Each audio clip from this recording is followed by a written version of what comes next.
శ్రీ గురుభ్యో నమ. శక్తిపాత దేశికేభ్యో నమ. ఈరోజు మనం సత్సంగాన్ని మళ్ళీ 15 రోజుల తర్వాత మళ్ళీ పునఃప్రారంభించుకున్నాము. అంటే సత్సంగం ఉండటం వల్ల, సత్సంగం రెగ్యులర్గా ఉండటం వల్ల ఏమవుతుందంటే మనకి ఇన్నర్ ఎనర్జీస్ ఏవైతే ఉన్నాయో అవి ఉన్నత స్థాయిలో ఉంటాయండి. ఇక్కడ ఉన్న గంట సేపు ఏం చేస్తారంటే ఇక్కడ కాన్సన్ట్రేషన్ చేయడం ద్వారా మీరు సాధారణంగా మామూలుగా వ్యవహారికంగా బాహ్య ప్రపంచంలో ఉండే మనసు కాస్త కొంచెం ఉన్నత చైతన్య స్థితి కొంచెం మారుతుంది. ఉన్నత చైతన్య స్థితులకు మార్పు వస్తుంది అనమాట. అందుకే సత్సంగం వల్ల ఏమవుతుందంటే పైపెచ్చు ఇవి మనం మాట్లాడుకునేవి కూడా దేవతాపరమైనవి, దివ్యమైనవి కాబట్టి, విషయాలు కాబట్టి దానివల్ల ఏమవుతుందంటే మనకి ఇన్నర్గా ఉన్నటువంటి దేవతా శక్తులు ఏవైతే ఉన్నాయో మన శరీరం మొత్తంలో కూడా అమ్మవారి శక్తులే వ్యాపించున్నాయండి. ఆకర్షణ శక్తులు అంటారు వాటిని అన్నింటినీ. మాయ అంటే జీవుడు శరీరం దారైన తర్వాత మన ప్రకృతి అనమాట. అంతర్ ప్రకృతి, బాహ్య ప్రకృతిగా ఉండేటటువంటిది ఏదంటే అమ్మవారి శక్తి, భగవంతుడి యొక్క శక్తి అనమాట.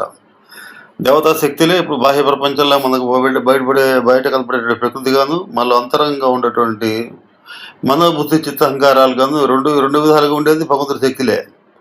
కాబట్టి భగవంతుడి శక్తుల్ని మనకు ఏం చేస్తున్నాము, భగవంతుడి అంతర్గతంగా ఉన్నటువంటి చైతన్య స్థితుల్ని మనం దాన్ని లక్ష్య పెట్టకుండా స్వార్థంతో కూడినటువంటి మన ఆచరణ ద్వారా ప్రపంచంలో రకరకాల ఇంద్రియాలు ఏంటంటే బయటికి లాగుతూ ఉంటాయి అన్నమాట. అవి కళ్ళు, చెవులు, ముక్కులు ఇవన్నీ ఏంటంటే బాహ్య ప్రపంచంలో కొత్త రుచుల్ని ఆస్వాదిస్తుంటాయి అన్నమాట. రోజు కొత్తగా కావాలి, కొత్త మనసుకి ఏంటంటే కొత్త విషయాలు కావాలి. అటు ఇంద్రియాలకి ఏంటంటే కొత్త రుచులు, దాని రకరకాల అనుభవాలు కావాలి. కాబట్టి మన బాహ్య ప్రపంచంలో ఏం చేస్తుంటామంటే ఈ దైవీ శక్తులు ఏంటంటే దైవీ శక్తులు విశ్వం చలనానికి తోడ్పడతాయి అన్నమాట. సక్రమంగా విశ్వం యొక్క పరిస్థితులు సక్రమంగా జరగడానికి, విశ్వంలో జరిగేటటువంటి కర్మలు సక్రమంగా జరగడానికి ఇవి ఉపయోగపడతాయి. ఈ దైవీ శక్తులు అంటే వరుణుడు కానీ, అగ్నిదేవుడు కానీ, సూర్యుడు కానీ వీళ్ళందరూ ఏంటండి ఇవన్నీ వాళ్ళకి స్వార్థమే లేదండి. వాళ్ళు నేననే భావం ఉంటుంది. దేవతా శక్తులకు కూడా నేననే భావం ఉంటుంది. కానీ ఆ నేననే భావం ఎట్లా ఉంటుందంటే ఉన్నత స్థాయికి చెందిందిగా ఉంటుంది అన్నమాట. అంటే అహంకారం ఉండదు అందులో. అహంకారం లేకుండా ఇప్పుడు సూర్యుడు ఉన్నాడండి, సూర్యకిరణాలు అన్ని చోట్ల బురదగుంట్లోనూ సమానంగా పడతాయి, మంచి సముద్రాల మీద పడతాయి, నదుల మీద పడతాయి, అన్నిటి మీద ఎక్కువ తక్కువలు ఏమైనా ఉంటాయా చూపిస్తాడు ఆయన. అట్లా వాయువు ఉంది, వాయువు ఎక్కడైనా ఆక్సిజన్ అనమాట, అన్నిటికీ ఉపయోగపడుతుంది అనమాట. ప్రతి జీవి మరి శ్వాసిస్తూ ఉంటుంది కదా, మరి అదే రకంగా అనమాట. ఈ దేవతా శక్తులు ఏవైతే ఉన్నాయో అవి దేనికి ఉపయోగపడతాయంటే ఈ లోక కళ్యాణానికి ఉపయోగపడతాయి అన్నమాట. మనం ఏంటంటే మనం ఒక నేను శరీరంతో ఐడెంటిఫై అయ్యాం అనమాట. నేను శరీరాన్ని, నేను ఫలానా అని చెప్పేసి ఐడెంటిఫై అయ్యాం అనమాట. నాకు, నా సంసారం, నా పిల్లలు, నా ఇల్లు, నా వాకిలి, నా దేశం, నా ఊరు, ఇది రకరకాల అని అనేక నేనులు ఉన్నాయి మనలో. అనేక రకాల నేనులు ఉన్నాయి అనమాట ఇవన్నీ. కానీ ఉన్నతమైనటువంటి చైతన్య శక్తుల్లో ఆ నేనులు లేవండి. అన్ని రకాల నేనులు అందరినీ సమానంగా చూస్తారనమాట. కాబట్టి వీళ్ళు దేవతా స్థితికి వెళ్ళారు. అంటే ఈ ప్రపంచాన్ని నడిపించగల స్థాయికి వెళ్ళారు అనమాట. మనకి ఏంటంటే మనం శరీరంతో లిమిట్ అయ్యాం కాబట్టి మన శక్తి లిమిట్ అయిపోయింది అనమాట. కాబట్టి ఫస్ట్ మనం వదిలించుకోవాలి. మన ఎనర్జీ లెవెల్స్ పెంచుకోవాలంటే, మనం ఉన్నత స్థాయి ప్రజ్ఞాస్థితులు రావాలంటే ఏం చేయాలి? నేను నా అహంకారాన్ని వదిలించుకోవాలండి. నేను, నాది అనేటువంటి అహంకారం నుంచి బయటపడాలి. కాబట్టి ఇవి తొందరగా బయటపడటం నేను అనుకోగానే బయటపడతా. నేను వదిలేస్తున్నాను, నేను స్వార్థాన్ని వదిలేస్తున్నాను అని చెప్పేసి అని మనసులో అనుకుంటే సరిపోతుందా? అది బయటికి రావాలి. మనం దాన్ని బాహ్య ప్రపంచంలోకి రావాలి. కర్మలు చేయాలి. ఎట్లా చేయాలి? కర్మలు నిష్కామంగా చేయాలి, ధర్మబద్ధంగా జీవించాలి. 10 మందిలో ఉన్నప్పుడు అందరికి పనికొచ్చేటువంటి పనులు చేయటం అనేది చేయాలన్నమాట. మనసు, వాక్కు, కర్మతోటి మనం ఎప్పుడేం చేయాలి? ఒక చక్కటి మనస్థితిని ఫస్ట్ ఏర్పరచుకోవాలన్నమాట. అదే యోగా స్థితి అనమాట. మనసు ద్వారా ఏదైతే ఫస్ట్ ఒక్కసారి అటువంటి థాట్, అంత ప్యూరిఫైడ్ థాట్ రాదు. కాబట్టి మనం ఏం చేయాలంటే మనం చేసే ప్రతి కర్మను కూడా ఎట్లా ధర్మబద్ధంగా చేయాలి. తర్వాత యోగ స్థితిలో చేయాలండి. యోగ స్థితి అంటే చేతులు ఏది ముద్రలు వేసుకొని కదలకుండా కూర్చోడం అనేది కాదు అది. మనం చేసే ప్రతి పని కూడా భగవంతుడు అప్పగించిన పనిగా భావించాలి. ఈ ప్రపంచంలోకి ఏ శక్తి అయితే మనం తీసుకొచ్చిందో ఆ శక్తి కొన్ని పనులు మనకు నిర్దేశిస్తుంది. అంటే ఆ శక్తి ద్వారా మన ఆ శక్తి మనల్ని కొన్ని పనులకి దాన్ని మనం యుటిలైజ్ చేసుకొని మన మన యొక్క శక్తులను ఆ శక్తి పరమశక్తి ఏదైతే ఉందో ఆ శక్తి నియంత్రిస్తూ ఉంటుంది. తర్వాత ఆ శక్తి ఇది మనల్ని కొన్ని పనులకి వాడుకుంటుందనమాట. కాబట్టి మనం ఏ పని చేసినా కూడా ఆ శక్తికి సమర్పణ చేసి చేయడం అనేది ఫస్ట్ మనకు అలవాటు కావాలండి. ఆ శక్తికి సమర్పణ చేయటం అనేది ఫస్ట్ మనం నేర్చుకోవాల్సిందేంటంటే మనం చేసే ప్రతి పని కూడా నేను చేస్తున్నాననే భావం కాకుండా ఆ పరమశక్తి, ఆ భగవంతుడి శక్తి అనేది చైతన్య శక్తి ఏదైతే ఉందో ఆ చైతన్య శక్తికి సమర్పణ భావము మంచి వచ్చిన చెడు వచ్చినా కూడా ఆ శక్తి కారణంగా జరుగుతుంది. ఎందుకని ఆ భావన ఉండాలంటే మనకి ఇప్పుడు జరిగేటువంటి ఇప్పుడు మనం చూసేటువంటి మనకు ఎదురే కర్మలన్నీ కూడా పూర్వజన్మలో మనం చేసినటువంటి కర్మల ఫలితమే. భగవంతుడికి ఏ రకమైనటువంటి పార్షియాలిటీ లేదండి. భగవంతుడి దగ్గరికి వెళ్ళి మనం అది ఇది అని అడుగుతుంటాం. ఇది కొబ్బరికాయలు కొట్టి దక్షిణలేసి రకరకాల మొక్కుబడులు మొక్కుతూ దేవుడి దగ్గరికి పోయి నాకు కోరికలు సవా లక్ష కోరికలు కోరుతుంటాం. యథార్థంగా ఏంటంటే కోరికలు తీరాలంటే మన చేతిలోనే ఉంటుంది, భగవంతుడి చేతిలో. భగవంతుడు ఏంటంటే భగవంతుడు ఎప్పుడు ఏది అంటది ఆయన ఆత్మస్థితి అనమాట. ఆయన ఎట్లయితే సినిమా హాల్లో తెర ఉంటుందండి, తెర కదులుతుంది, ఆ తెర మీద మహాసముద్రాలు చూపిస్తుంటాడు, తెర తగలబడిపోతుంటాడు, మంటలు చూపిస్తాడు. కానీ తెరకి ఏమన్నా అవుతుందా? కొట్టుకుంటుంటారు, తుపాకులతో కాల్చుకుంటుంటారు. కానీ తెర ఏముంటుంది? తెర నిశ్చలంగా ఉంటుంది. తెరకి మాత్రం హాని జరగదన్నమాట. మన సినిమా అయిపోగానే మళ్ళీ ఎవరిదో వాళ్ళు వెళ్ళిపోతారు, లైట్లు వేస్తారు. లైట్లు వేయగానే తెరకి ఏమైనా అవుతుందా? ఏమైనా అయినట్టు కనపడుతుందా? మరి అంతకుముందు తెర మీద ఎన్నో జరిగింది అక్కడ సంఘటనలు. అట్లాగే ఏంటంటే ఆత్మస్థితిలో ఉన్నటువంటి భగవంతుడు నిశ్చల స్థితిలో ఉంటాడు అనమాట. ఆయన స్థితి ఏంటంటే నిశ్చలంగా అన్నింటిని అబ్జర్వ్ చేస్తుంటాడు తప్పితే దేనిలో ఇన్వాల్వ్ కాడు. ఇన్వాల్వ్ అయ్యేది ఎవరు? మనమే. మనసు పరిధిలోకి వచ్చి మనం ఏం చేస్తుంటామంటే కోరికలతోటి మనం రకరకాల కోరికలు, నేను అట్లా ఉండాలి, ఇట్లా ఉండాలి, నాకు అది కావాలి, ఇది కావాలని చెప్పేసి జన్మలు పెట్టి మనం అనుభవాల్ని ఆ కోరికల్ని అట్లా పెంచుకుంటూ వచ్చామండి. ఆ పెంచుకుంటూ వచ్చినవి ఏమైంది అంటే ఇప్పుడు సపోజ్ ఇప్పుడు 10 రోజుల క్రితం జరిగింది ఒక సంఘటన జరిగింది, లేకపోతే 20 ఏళ్ల క్రితం మీకు ఒక సంఘటన జరిగింది, ఒక దుర్ఘటన జరిగింది అనుకోండి. అది మర్చిపోతారా మీరు? మంచి జరిగింది, ఎవరో పొగిడారు మిమ్మల్ని బాగా గట్టిగా, వాడు మర్చిపోతారా మీరు? లేకపోతే మీకు ఉపకారం చేసాడు ఒకడు, దాన్ని మర్చిపోతారా? అవన్నీ ఎక్కడ నిశ్చితమైంది? ఆ జ్ఞాపకాలు మంచి కానీ చెడు కానీ మనసు లోపల లోపల దాచిపెట్టబడ్డాయి అనమాట. అనుభవాల కిందకు మారుతాయి అనమాట. అది ఈ జన్మలో గత జన్మల తాలూకు అనుభవాలు కూడా అట్లా ఒకదాని మీద ఒకటి దొంతరలుగా పేర్చుంటాయి. ఒకదాని తర్వాత ఒకటి అట్లా అనుభవాలు ఒకదాని మీద ఒకటి ఉంటాయి అనమాట. మనకి కుండలిని యాక్టివేషన్ జరిగినప్పుడు ఈ శక్తి ఇదంతా చేసేది ఏంటంటే ఆ శక్తే చేస్తుంది ఇదంతా. ఈ అనుభవాలను పెంచేటటువంటి ఈ కార్యక్రమం చేసేది ఎవరంటే నువ్వు చేయవు. మనసులో ఏదైతే ఫీల్ అవుతావో, ఇంద్రియాల ద్వారా ఏదైతే నీకు ఆ అనుభవం కలుగుతుందో, ఇంద్రియానుభవం కానీ మనసులో జరిగే అనుభవాలు కానీ మొత్తం ఎక్కడ ఉంటాయండి? మొత్తం లోపల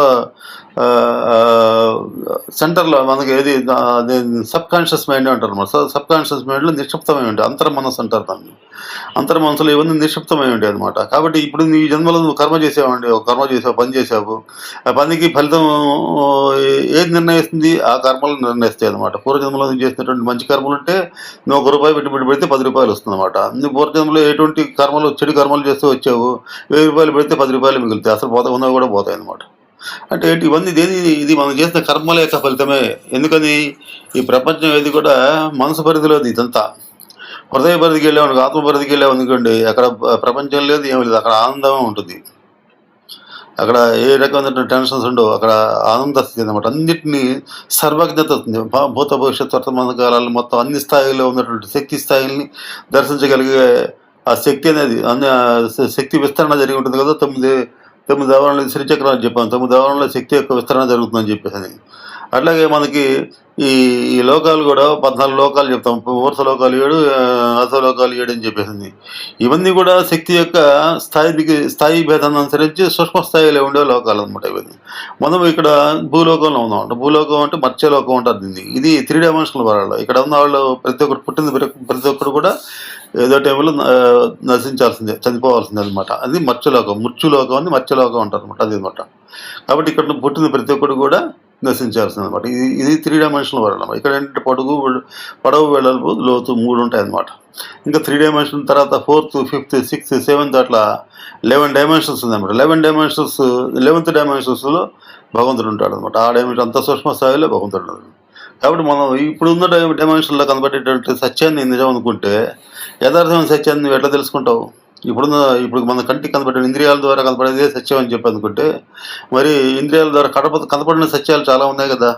సర్వజ్ఞత అనేది ఎట్లా వస్తుంది? పరిపూర్ణ జ్ఞానం అనేది ఎట్లా వస్తుంది? కాబట్టి ఇంద్రియాల ద్వారా మనం చూస్తున్నటువంటి ప్రపంచంకి అవతల వైపు కూడా ప్రపంచం, సూక్ష్మ ప్రపంచం ఉందన్నమాట.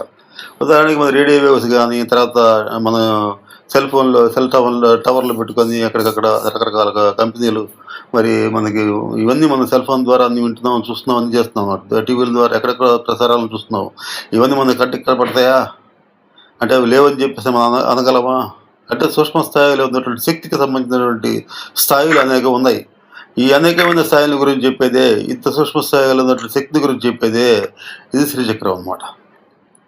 శ్రీచక్రం గురించి మనం చెప్పుకుంటూ వచ్చాం కొత్తగా. కళ్యాణి సెల్ మ్యూట్లో పెట్టమ్మా, సెల్ మ్యూట్లో పెట్టు. అదనమాట. కాబట్టి ఇది ఈ రకంగా మనం ఏం చేయాలంటే మనం ఎనర్జీ ఈ శ్రీచక్రంలో ఏం చెప్తున్నామంటే శ్రీచక్రంకి మరి ఈ కుండలిని యోగ సాధనకి ఉన్న సంబంధం గురించి మనం కనుక ఒక్కసారి కనుక మనం పరిశీలించుకున్నట్టయితే ఈ కుండలిని యోగ సాధన ఏంటంటే ఇప్పుడు మనకి పరిపూర్ణ సమర్పణ భావం భగవంతుడి పట్ల ఉందనుకోండి. ఇక నీ కర్మలు అక్యుములేషన్ లేదు, ఏమీ లేదు, ఉన్న కర్మలు అనుభవిస్తూ అయిపోతుంది, వెళ్ళిపోతాం అనమాట. అట్లా కాకుండా ఇక్కడ ఏంటంటే మనకు భగవంతుడి మీద పూర్తిగా నమ్మకం ఏర్పడదు. నమ్మకం పూర్తిగా ఏర్పడినటువంటి వ్యక్తులు ఎవరైతే ఉన్నారో వాళ్ళు ఇంకా సొంత ప్రయత్నాలు చేయాలన్నమాట. ఏ రకంగా ప్రయత్నాలు చేయాలి ఈ కుండలిని తర్వాత ఇప్పుడు మనం చెప్పుకుంటూ వచ్చాం. ఇప్పుడు కుండల సిద్ధ మహాయోగంలో ఏంటంటే కుండల సిద్ధ మహాయోగం పరిపూర్ణమైనటువంటి శరణాగతి అంటే భక్తుడు స్థాయికి వెళ్ళినప్పుడు అంతా ఇంకేం లేదు, భగవంతుడు మొత్తం సమస్తం అని అనేటువంటి భక్తుడు స్థాయికి రావడం అనేది చాలా కష్టం. అంటే పరిపూర్ణ శరణాగతి రావడం అనేది చాలా కష్టం.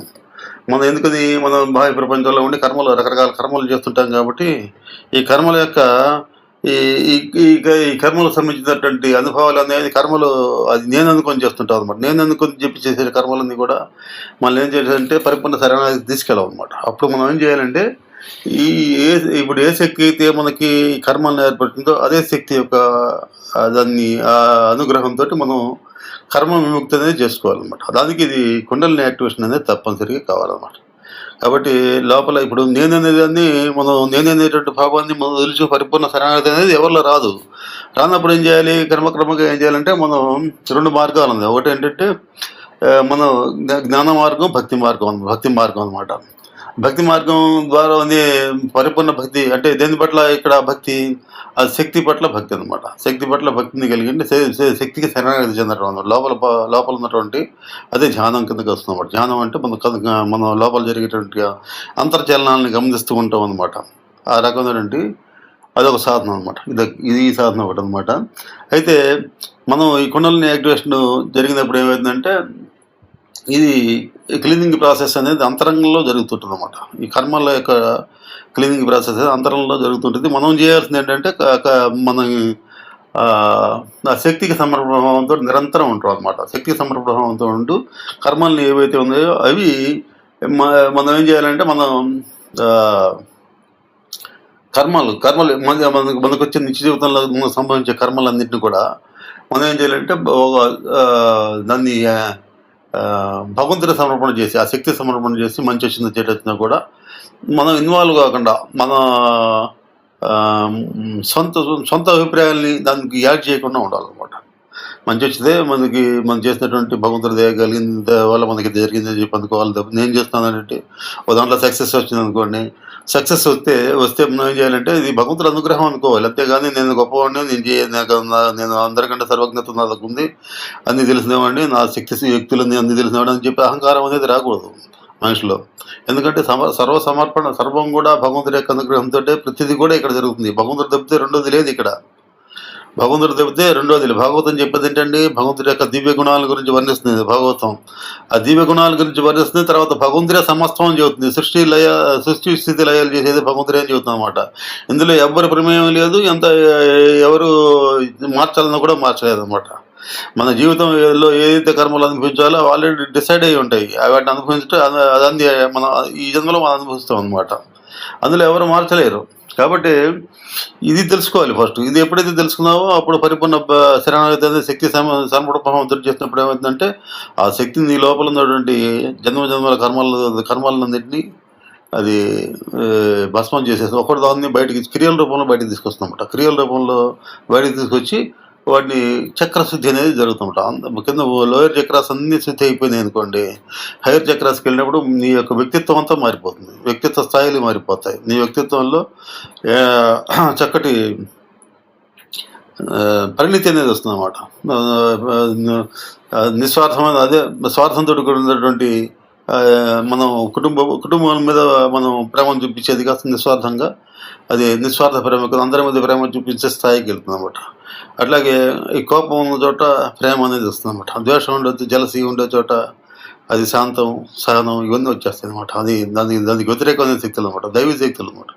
అసలు శక్తులకు వ్యతిరేకంగా ఉండే శక్తులన్నీ అది మనకి యాక్టివేట్ అవుతాయి అనమాట.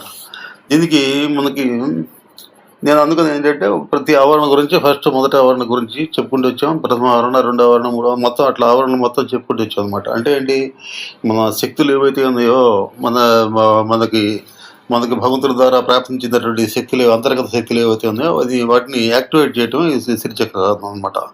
యాక్టివేషన్ ఎట్ట చేయాలి? స్వార్థం కోసం కదనమాట. స్వార్థం కోసం చేస్తే తంత్ర సాధన, మంత్ర సాధన అంటారు అనమాట. నిస్వార్థంగా చేసేటటువంటి ఈ పూజా పునస్కారాలు కానీ, తర్వాత జనహిత కార్యాలు కానీ, ఇవన్నీ ఏం చేస్తాయంటే మనకి లోపలికి వెళ్ళే మార్గాన్ని సుగమం చేస్తాయి అన్నమాట. కాబట్టి అంతర్గత ప్రయాణం మొదలుపెట్టాలంటే ప్రతి సాధకుడు యొక్క కర్తవ్యం ఏంటంటే ఈ యమనియమాల్ని పాటించడం, తర్వాత నిస్వార్థంగా ఉండటం, ధర్మబద్ధంగా ఉండటం, సహనం, ఓర్పు, దయ, ప్రేమ ఈ గుణాలన్నింటినీ జీవితంలో అడాప్ట్ చేసుకోవడం, చేసే పనుల్ని శ్రద్ధతోటి చేయటం, తర్వాత యోగ స్థితిలో చేయటం అన్నమాట. యోగ స్థితిలో చేయటం, చేసే పనులు ఎవరు వంక పట్టకుండా చేయటం, ఇవి అసలు యథార్థమైన సాధన అంటే ఇది. సాధన గురించి మనం అది అట్లా చేసినప్పుడు ఏం జరుగుతుందండి? అట్లా చేసినప్పుడు నీలో ఉన్నటువంటి దైవీ శక్తులన్నీ సప్రెస్ చేసేట్టు పెడతాం. ఈ సహనం, ఓర్పు, దయ ఇవి అందరిలో ఉంటాయండి? అందరిలో ఉండవు కదా. ఎక్కువ మంది ఆడవాళ్ళలో ఉంటాయి. అందుకని ఆడవాళ్ళు తొందరగా దీనికి అట్రాక్ట్ అవుతారు ఈ సాధనకి. ఏది దైవిక అంటే దేవతా పూజలకు కానీ, దేవాలయాలకు వెళ్ళడం కానీ, ఎక్కువ వీళ్ళలో బై బర్త్ సహనం, ఓర్పు, దయ, ప్రేమ ఉంటాయి అన్నమాట. కాబట్టి ఈ వీళ్ళకి మోస్ట్ యాప్టెడ్ ఏంటంటే కుండలిని సిద్ధ మహాయోగం ఆడవాళ్లే. ఎందుకంటే మనకి ఈ మార్గంలో కూడా ఈ సిద్ధ మహాయోగం కూడా మొట్టమొదటి ఆద్య శక్తి ఎవరంటే మొట్టమొదటి సాధన ఎక్కడి నుంచి వచ్చినట్టే ఆడవాళ్ళ నుంచి వచ్చింది. మన గురువు గారు ఎవరంటే యోగీశ్వరి, ఒక పేరు ఏదో ఉందండి మామూలుగా. ఆయనకి ఆమె దీక్షిస్తే అది అక్కడి నుంచి వరుసగా క్రమక్రమంగా అందరికీ కిందకు వచ్చిన స్థాయి అనమాట. అందుకేంటంటే ఆడవాళ్ళని మనం తక్కువగా మాట్లాడుతుంటాం. అందుకని మా భారతదేశంలో ఆడవాళ్ళకి ప్రత్యేకమైనటువంటి ఒక ఉన్నతమైన స్థానం ఇచ్చారు ఆ దేవతా శక్తులకు కానీ, అమ్మవారి శక్తులకు కానీ. ఎందుకంటే ఆడవారు అనేది మనం మామూలుగా మిగతా బాహ్య ప్రపంచంలో ఏంటంటే ఆడవాళ్ళని చాలా చులకనగా చూస్తారు. కానీ ఇక్కడ ఆడవాళ్ళని పవిత్రంగా చూస్తారు, తర్వాత దేవతా శక్తిగా చూస్తాం అన్నమాట. ఎందుకంటే ఈ వాళ్ళలో సహజంగానే దైవ లక్షణాలు ఎక్కువ ఉంటాయి అన్నమాట. ఆ సహనం కానీ, ఓర్పు కానీ, దయ కానీ, ప్రేమ కానీ, కుటుంబం పట్ల ప్రేమ, తర్వాత బంధువులు పట్టిన మామూలు కింద స్థాయిలో అట్లా ఉంటాయి. అదే ఎప్పుడైతే ఈ బ్యారియర్స్ అన్ని కుటుంబం తర్వాత ఇవి పరిధులన్నీ దాటారనుకోండి, వాళ్ళు ఈజీగా భక్తి కూడా చూడండి, వాళ్ళకి చాలా నిత్యం పూజ చేసుకోవటం కానీ, దేవాలయాలు కట్టడం కూడా ఎక్కువ ఇంట్రెస్ట్ చూపించేవారంటే, ఎక్కువ వచ్చేది ఎవరంటే ఆడవాళ్ళు వస్తారు. ఎందుకంటే వాళ్ళ మనసు చాలా కొంచెం అందరికంటే ఉన్నతమైన స్థితిలో ఉంటుంది అన్నమాట. ఇదండి మామూలుగా. ఇది మగవాళ్ళు చేరింది కాదు, ఆడవాళ్ళు తొందరగా అవుతుంది. ఈ కుండలిని సిద్ధ మహాయోగంలో ఈ ప్రక్రియలు చాలా తొందరగా క్యాచ్ చేస్తారనమాట. కాబట్టి ఇది అందరూ ఇక్కడ స్త్రీ పురుష భేదాలు లేదంటే ఇక్కడ ఈ సాధనలో కుండలిని సిద్ధ మహాయోగంలో అందరికీ యోగ్యత ఉందన్నమాట. కాబట్టి ఎవరు ఏంటి మనసు శుద్ధి కోసం ప్రయత్నం చేసే ప్రతి ఒక్కళ్ళు కూడా దీనికి పనికి వస్తారనమాట. కాబట్టి ఇందులో మనం ఈ సిద్ధ మహాయోగంలో మన కుండలిని యోగ సాధనలో మనం ఏంటంటే అంతర్గత ప్రయాణం చేయాలంటే మనం ఫస్ట్ ప్యూరిఫికేషన్ ఆఫ్ మైండ్ అనేది తప్పనిసరిగా ఉండాలి. పర్సనాలిటీ డెవలప్మెంట్ అనేది తప్పనిసరిగా ఉండాలి. దానికి సంబంధించిన సాధనలు చేయకుండా ఒక్క అడుగు కూడా మనము ముందరికి వేయలేము, లోపలికి వెళ్ళలేము. ఒకవేళ ఎవరైనా వెళ్ళారన్నా కూడా అన్నీ అబద్ధాలే. మేము గంట సేపు 2 గంటల సేపు ధ్యానంలో కూర్చున్నామంటే నాకు అవి కనపడినాయి, ఇవి కనపడ్డాయి అంటే నీకు ఈ ప్రాథమికమైనటువంటి మెట్లు దాటందే లోపలికి ఎంటర్ దేవతా శక్తులు అడ్డుపడతాయి. దేవశక్తిలో ఒక్క శక్తి అందులో అడ్డుపడ్డా కూడా నువ్వు లోపలికి పోలేవు. కామం ఎక్కువగా ఉందనుకోండి వాడు అక్కడే ఆగిపోతాడు. అట్లా క్రోధం ఎక్కువగా ఉందనుకోండి వాడు లోపలికి పోలేడు. లోపల విశ్వామిత్ర కథ మీకు తెలుసు కదా. ఒకసారి క్రోధం ఎక్కువైంది, ఒకసారి కామం ఎక్కువైంది, రకరకాలుగా ఈ స్థాయిలో దిగని లోపలికి వెళ్ళాడు. మొట్టమొదట వశిష్ఠుడు సమానంగా మనం శక్తి సంపాదించాలని తపస్సు చేస్తాడు. చేసిన ఈ దోషాల వల్ల కామం, క్రోధం, లోభం, మోహం, మదం, ఆశ్చర్యం ఇవన్నీ ఎక్కువగా ఉండటం వల్ల ఏమైంది, ఆ శక్తి అంతా వృధా అయిపోయింది అన్నమాట. ఆ రకంగా ఏంటంటే మనం ముందరికి పోవాలంటే తప్పనిసరిగా మనం ఇవన్నీ లోపల మనకు ఉన్నటువంటి నెగిటివ్స్ అన్నీ పోగొట్టుకోవాలా. పాజిటివ్స్ ఏవైతే ఉన్నాయో అవి మన నిజ జీవితంలో మనం అడాప్ట్ చేసుకోవాలన్నమాట.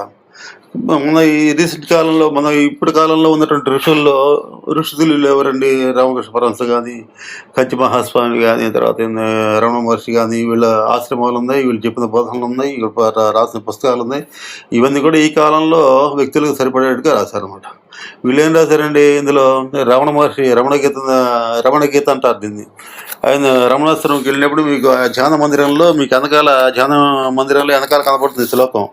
ఆ శ్లోకం ఎట్లా ఉంటుందంటే, హృదయ కుహర మధ్య కేవలం బ్రహ్మమాత్రం హ్యహమహమితి సాక్షాత్ ఆత్మరూపేణ భాతి హృది విషయ మనస స్వం చిన్వత మధ్యతావా పవన చలనరోధాత్ ఆత్మనిష్టో భవత్వం. ఇది ఉంటుందండి, ఈ శ్లోకం ఉంటుందండి. ఈ శ్లోకానికి అర్థం ఏంటో తెలుసా? హృదయ గుహ మధ్యలో నేను సాక్షాత్ ఆత్మరూపమైన పరబ్రహ్మమే ప్రకాశిస్తుంది. కుహరం అంటే హృదయ గుహ మధ్యలో. హృదయం అంటే మామూలు మన ఫిజికల్ ఇది హార్ట్ కాదండి. అది నేను అంటే చేయి చూపించుకుంటా, కుడివైపు నెట్టు చూపిస్తాం, కుడివైపు నెట్లు నేనే చూపిస్తా. అది ఆత్మస్థానం అనమాట, గుండె స్థానం అనమాట. అక్కడ హృదయ గుహ మధ్యలో నేను అనేది ఆత్మ ఉంటుందండి. అక్కడ ఆత్మ ఊరికిదే అక్కడ నిర్వికల్పంగా ఉంటుందంట. వికల్పాలు ఏమి ఉండవు అనమాట. ఆత్మరూపంలో ఉంటుంది, పరబ్రహ్మమే ఉంటుంది అనమాట. అక్కడ మనసుని హృదయంలోకి మళ్ళిస్తే అంటే ఏంటి? హృదయంలోకి మళ్ళించి నేనెవరు అని చెప్పేసి కనుక విచారణ చేస్తే, అది విచారణ ద్వారా కానీ, లోపల మునిగిపోవటం ద్వారా కానీ, లోపలికి అంతరంలోకి వెళ్ళటం ద్వారా కానీ, లేదా ప్రాణవాయువుని నియంత్రించడం ద్వారా కానీ మనం ఆత్మలో స్థిరపడవచ్చు అని అర్థం అనమాట. ప్రాణవాయువుని నిరోధించడం వల్ల కూడా మనకు ఆత్మనిష్ట అనేది ప్రాప్తిస్తుందని చెప్పేసి అది సింపుల్గా ఒక శ్లోకంలో చెప్పారండి. రమణ గీత అంటారు దీన్ని. అంటే ఏంటి? ఇక్కడ మనం ఈ శ్రీచక్రోపాసనలో కూడా ఏంటంటే మనం హృదయ స్థానానికి వెళ్ళాలి. నిస్వార్థంగా మారి నిస్వార్థమైన కర్మలు చేస్తూ తర్వాత స్వార్థం వదిలేయాలండి. తర్వాత మనం చేసే యజ్ఞకర్మలు చేస్తూ తర్వాత పర్ఫెక్షన్ వైపు మనిషి వెళ్తాడు. చేసే ప్రతి పని కూడా ఎట్లా చేయాలి? వర్తమానంలో చేసి ఎట్లా చేయాలి? చేసే ప్రతి పని, ఇంట్లో ఉన్న పని కానీ, బయట ఉన్నది కానీ, బజార్లో ఉన్న పని కానీ, ఆఫీసులో పని కానీ ఎట్లా చేయాలండి? అన్ని నిబద్ధతతోటి మనకి భగవంతుడు అప్పగించిన పనిగా చేయాలి. ఇది భగవంతుడు ఏదైతే మనకి ఒక చిన్న టాస్క్ ఇచ్చాడు. మనకి జీవితం కల్పించి శరీరం ఇచ్చి, శరీరంతో చేయాల్సిన విధులు సక్రమంగా నిర్వర్తించమని ఇచ్చాడు అనమాట. అంటే దీన్ని మనం పర్ఫెక్షన్ మనం ఆయన ఇచ్చిన టాస్క్ని కంప్లీట్ చేసాం అనుకోండి, కరెక్ట్గా కంప్లీట్ చేస్తే ఈ క్లాస్ అయిపోయి నెక్స్ట్ క్లాస్కి వెళ్తాం అనమాట. మన ఈ క్లాసులో ఇక్కడ కూడా మనం ఆయన ఇచ్చిన టాస్క్ని మర్చిపోయి నేను శరీరంతో మమేకమైపోయి నా పిల్లలు, నా సంసారం, నా ఇల్లు, నా డబ్బులు అని చెప్పేసి వధువుకులు నేను అని చెప్పేసి లిమిటెడ్ అయిందంటే ఆ శరీరానికి పరిమితం అయితే ఏమవుతుంది? మళ్ళీ ఇదే క్లాసు పునరపి మరణం పునరపి జన్మ అనమాట. మళ్ళీ చావటం, మళ్ళీ పుట్టడం, మళ్ళీ చావటం, మళ్ళీ పుట్టడం, ఇట్లా లక్షల జన్మలు గడిచిపోతాయి. కాబట్టి దీనివల్ల ఉపయోగం ఉందాక బాధలు పడుతూ, ఇట్లా కష్టాలు పడుతూ, నానాయాతన పడుతూ ఎందుకు వచ్చింది దేవుడా, ఈ జీవితం ఎందుకు వచ్చిందని చెప్పేసి ప్రాణాలు వస్తుంది అనమాట. అటువంటి స్థితి మనకు అవసరమా? ఆ స్థితి నుంచి బయటపడడానికి అవకాశం లేదా? జంతువులు అట్లాగే పుడుతున్నాయి, చచ్చిపోతున్నాయి. జంతువులు మనకు తేడా లేదా? మనకి ఇంత ఇంటలెక్చువల్ కెపాసిటీ మనిషికి ఇచ్చాడు కదా. ఆ మనిషికి ఇచ్చిన ఇంటలెక్చువల్ కెపాసిటీని ఎందుకు ఉపయోగించుకోవట్లా? మనం ఎందుకు వాడుకోవట్లా? వాడితే ఏం చేయాలి? ఆ ఇంటలెక్చువల్ కెపాసిటీ తోటి ఏం చేయాలి? హృదయ స్థానంలో స్థిరపడాలి. హృదయ స్థానంలో స్థిరపడాలి. ఇది గుర్తుపెట్టుకోండి. హృదయ స్థానంలో స్థిరపడటానికి మనకి ఏమి ఉపయోగపడుతుంది? ఇలా యమ నియమాలు ఉపయోగపడతాయి. అందులో ఏముందండి? నియమాలు ఏమున్నాయి? ఇది యమ నియమాలు సత్యం, అహింస, సేమ, పరిగ్రహం, బ్రహ్మచర్యం. నియమాలు ఏముందండి? సంతోషము, ఈశ్వరి ప్రణిధానము, తపస్సు, ఇంద్రియ నిగ్రహం, మనం నిగ్రహం, ఇవన్నీ వస్తాయండి అందులోకి. ఇవన్నీ లేకుండా నువ్వు ఇవి మొదటి స్టెప్పులు. ఈ స్టెప్పులు లేకుండా నువ్వు లోపల శ్రీచక్రంలో ఆవరణ ఉందండి, బయట ఆవరణలో ఎంటర్ కావటానికి నీకు సాధ్యపట్ల లోపలికి ఎట్లా వెళ్తావండి? ఆత్మస్థితి ఎట్లా వస్తుంది? ఆత్మస్థితి రావాలండి. ఇవన్నీ బయట ఉన్నటువంటి ఆవరణలన్నీ ఒక్కటొక్కటి మనకున్న వీక్నెసెస్ ఏవైతే ఉన్నాయో దాన్ని బలాలుగా మార్చుకోవాలన్నమాట. దాన్ని బలంకరంగా మార్చుకోవాలి. అంటే వీక్నెస్ ఏదైతే మనం ప్రపంచపరంగా ఉన్నటువంటి ఇంద్రియాల యొక్క లౌల్యం ఏదైతే ఉందో, అట్లా మానసిక దౌర్బల్యం ఏదైతే ఉందో దాన్ని మనం శక్తులుగా మార్చుకోవాలన్నమాట. ఇంద్రియ శక్తులుగా మార్చుకోవాలి. అంటే ఇంద్రియాలను ఎంతవరకు వాడాలో అంతవరకు వాడాలి. ఇంద్రియాలతో ఏ పనులు చేయాలి ఆ పనులు చేయాలి. దాన్ని ఎంతవరకు వాడుకోవాలి అది ఆ నిగ్రహం కావాలన్నమాట. అట్లా మనో నిగ్రహం కావాలి. మనో నిగ్రహం అంటే ఒక పని మంచి వైపుకి మనం మారుదాం అనుకున్నాం. ఆ మంచి నెట్టి పరిస్థితుల్లో అలవాటు చేయాలి. శరీరాన్ని మనసుకి ప్రోగ్రామింగ్ ఇవ్వాలి. మనసుని ఎట్లయితే కంప్యూటర్కి ఎట్లయితే ఇప్పుడు ఏఐ టెక్నాలజీ వచ్చిందండి. ఏఐ టెక్నాలజీలో ఏం చేస్తారు? ప్రోగ్రామింగ్ చేస్తే ఇంకా వరుసగా అది ఆ ప్రోగ్రామింగ్ చేసినట్టుగానే కంప్యూటర్ పనిచేస్తుంటుంది అనమాట. అట్లాగే మనసుకి మనం ఒక మంచి ప్రోగ్రామింగ్ మనసుకి మనం ఏం చేయాలి? మంచి అలవాట్లు అనేది మనం ఏర్పరచాలి. దాన్ని ప్రోగ్రామింగ్ చేసుకోవాలన్నమాట. అంటే రిపీటెడ్గా చెప్పడం ద్వారా, రిపీటెడ్గా అలవాటు చేయడం ద్వారా అది అలవాటు అనేది స్థిరపడుతుంది అనమాట. ఆ మంచి అలవాటు అనేది స్థిరపడుతుంది. అంటే నెగిటివ్స్ని కూడా ఏం చేయాలి? మనం రిపీటెడ్ మనసుకు నచ్చజెప్పి దీనివల్ల నష్టం జరుగుతుందని చెప్పేసి మనసుకు అర్థమయ్యే విధంగా మనం నచ్చజెప్పి క్రమక్రమంగా చెడును వదిలించుకోవాలి. కాబట్టి ఈ ఆవరణలో ఫస్ట్ ఆవరణ దాటడానికి ఇంత శ్రమ పడాల్సి వస్తుంది అనమాట. తర్వాత ఆవరణలు ఏముంటాయండి? ఆకర్షణ శక్తులు ఉంటాయి. 16 ఆకర్షణ శక్తులు ఉంటాయి. ఏముంటాయి? నామాకర్షణ, బుద్ధ్యాకర్షణ, స్మృత్యాకర్షణ, తర్వాత ఆకర్షణ శక్తులన్నీ ఉంటాయి అన్నమాట. ఇంద్రియ ఆకర్షణ శక్తులు, మానసిక ఆకర్షణ శక్తులు, వాటన్నిటిని దివ్యంగా మార్చుకోవాలన్నమాట. దాన్ని ఏంటి? మంచి వైపుకి తిప్పాలన్నమాట. ఇంద్రియాలని మంచి చూడటం, కళ్ళతోటి మంచి చూడటం, మన ఏ పడితే దృశ్యాలు చూడకుండా, చెడు దృశ్యాలు చూడకుండా మంచి మాటలు మాట్లాడటం, మంచి వినటం, ఇవన్నీ చేయాలి. మంచి వైపుకి అట్లా ఫస్ట్ టర్న్ కావాలి. ఎందుకని మనకు భగవంతుడి పైన పరిపూర్ణ విశ్వాసం, భక్తులు కాదు మనం ఏంటంటే అన్ని బాహ్య ప్రపంచమే యథార్థం ఉంది. ఏంటంటే నేను వాడు వేరు అని చెప్పేసిన భావంతో ఉన్నాం. కాబట్టి మనకు పరిపూర్ణంగా భక్తి ఏర్పడాల. కాబట్టి పరిపూర్ణమైన భక్తి ఏర్పడేదాకా మనం ఏం చేయాలి? మానసికంగా ఉన్నటువంటి వీక్నెసెస్ అన్ని పోగొట్టుకోవాలి. మనసును స్ట్రెంగ్తన్ చేయాలి. మనసును స్ట్రెంగ్తన్ చేయటమే భూపురంలో ఫస్ట్ వచ్చేటువంటి శ్రీచక్రంలో ఫస్ట్ వచ్చేటువంటి ప్రకారం అనమాట. మనసును స్థిరం చేయడం అదే దాన్ని మూలాధార చక్రం ఉంటారు. ఇక్కడ మనం మూలాధార చక్రంలో ఏం జరుగుతుందండి? మూలాధార చక్రంలో శక్తి ఏమైంది? నిద్రాణ శక్తి అంటే మేల్కొని అదేమైందంటే బాహ్య ప్రపంచంలో శక్తి ఎప్పుడు నిద్రించదండి. శక్తి ఎప్పుడు నిద్రాణ స్థితిలో ఉంటారు కానీ నిద్రాణ స్థితిలో ఉండదు. మూలాధార చక్రంలో ఉన్నప్పుడు అదేం చేస్తుందంటే బాహ్య ప్రపంచంలో స్కిల్స్ని డెవలప్ చేస్తుంది అనమాట. బాహ్య ప్రపంచంలో మన రకరకాల తెలుగు వాళ్ళు ఉన్నారండి, అన్ని విద్యలు ఆరితేరిన వాళ్ళు ఉన్నారు. అన్నిటి మూలం ఏంటంటే ఈ కుండలిని శక్తి. కాబట్టి బాహ్య ప్రపంచంలో పనిచేస్తున్నట్టు బాహ్య ప్రపంచ పరంగా పనిచేస్తున్నట్టు కుండలిని శక్తిని మళ్ళీ నేను మేల్కొల్పి అంటే మేల్కొల్పడం అంటే పరిపూర్ణంగా ఏకాగ్రత సాధించడం అనమాట. మంచి ఏకాగ్రత. ఇప్పుడు చూడండి 64 కళలు ఉంది. 64 కళల్లో ఉన్నటువంటి ఆ విద్వాంసులు ఏకాగ్రత ద్వారా నెక్స్ట్ లెవెల్కి వెళ్తారు. భగవత్ సాక్షాత్కారం కావచ్చు. వాళ్ళు అక్కడ ఆగిపోతే అక్కడ 64 కళల్లో ఆగిపోతారు. డబ్బు సంపాదనకి దాన్ని వాడుకుంటారు, పేరు ప్రతిష్టలకే వాడుకుంటారు. అంటే మూలాధార చక్రంలో ఫస్ట్ వచ్చేటువంటి ఆవరణలో ప్రతి వ్యక్తులు కూడా బాహ్య ప్రపంచంలో బాగా పాపులర్ అయి ఉంటారు. ఈ ఎనర్జీ ఏకాగ్రత ద్వారా, ఈ శక్తి ఏకాగ్రతం, కుండలిని శక్తి యొక్క ఏకాగ్రత ద్వారా వాళ్ళు ఏమైతే అండి బాహ్య ప్రపంచంలో టాప్ లెవెల్లో ఉంటారు అన్నమాట. మంచి ఉద్యోగాలు చేయటం, మంచి రకరకాల కళల్లో ప్రావీణ్యం చేసి సంపాదించడం అన్నీ మూలాధార చక్రంలో జరుగుతాయి అన్నమాట. అక్కడ కూడా కుండలిని యాక్టివేషన్ ఉంటుంది, ఇవన్నీ జరుగుతాయి. అంటే ఆ శక్తి బాగా యాక్టివ్గా ఉంటుంది, ఇవన్నీ జరుగుతాయి. కానీ ఆధ్యాత్మిక మార్గంలోకి వచ్చిన తర్వాత ఒక గురువు యొక్క సంకల్పం ద్వారా అదేమవుతుందంటే కుండలిని శక్తి అది స్వాధిష్టానానికి ఆయన యొక్క సంకల్పం ద్వారా స్వాధిష్టానానికి తీసుకొస్తాడు అనమాట. అంటే అంతర్ముఖ ప్రయాణానికి ఊరికే ఆయన లోపల మార్గం చూపిస్తాడు అనమాట. అంటే ఓపెన్ చేస్తాడు అనమాట మార్గం. ఇప్పుడు మూలాధార చక్రంలో ఉన్న శక్తి ఏంటంటే స్వాధిష్టానానికి మూలాధారం మధ్య స్కందం అనే స్థానం ఉందండి. కందం స్థానంలోకి ప్రాణశక్తి సుషుమ్న మార్గంలో ఎంటర్ అవుతుంది అనమాట. ఆ గురువు ఆ సంకల్పం ద్వారా దాన్ని ఎంటర్ ఎయిడ్ చేస్తాడు. చేసినప్పుడు అది ఎక్కడికి వస్తుందండి? స్వాధిష్టానానికి వస్తుంది. రెండో వర్ణకు వస్తుంది అనమాట. ఈ స్వాధిష్టానానికి వచ్చినటువంటి ఎనర్జీ వచ్చిన తర్వాత మనకి రకరకాల క్రియల అనుభవం కలుగుతుంది.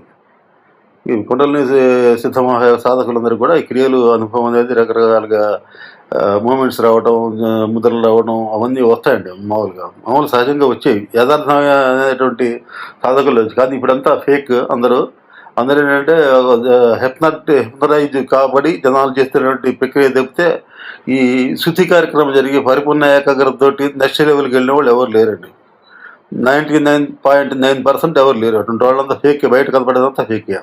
కాబట్టి ఎవరు దీనికి పాత్రత అంటే జీవితంలో ఎవరైతే స్కిల్స్ సంపాదించి ఉంటారో, టాప్ మోస్ట్ స్కిల్స్ సంపాదించి ఇంద్రియాలని ఏదో డబ్బు సంపాదన కానీ లేకపోతే ఉద్యోగ సంపాదన కానీ వాడికి శ్రమ చేస్తే కదండి ఆ స్థితి వస్తుంది.